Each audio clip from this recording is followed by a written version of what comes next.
পাহাড় ধস হচ্ছে মূলত মানে যথেচ্ছাচার পাহাড় কর্তনের ফলে, এবং কিছু অসাধু ব্যক্তি আছে যারা করে কি এই মানে বৃষ্টির এই সুযোগটা নেয়, এই সময়টার সুযোগ নেয়।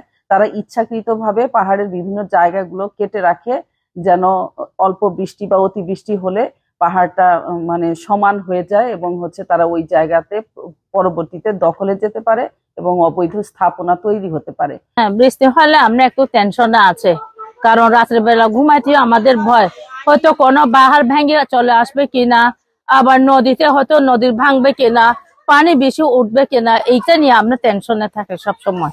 বৃষ্টি হলে তো আমাদের অনেক কষ্ট হয়ে যায়, বাচ্চা কাচ্চা মাদ্রাসা যাতে, স্কুলে যাতে, এবং হাত ধসে যায়, আবার লোড গার্ড কি হয়ে যায়, মাটির কাদা পরে একদিক থেকে এদিক সেদিক আমাদের অনেক কষ্ট হয়ে যায়।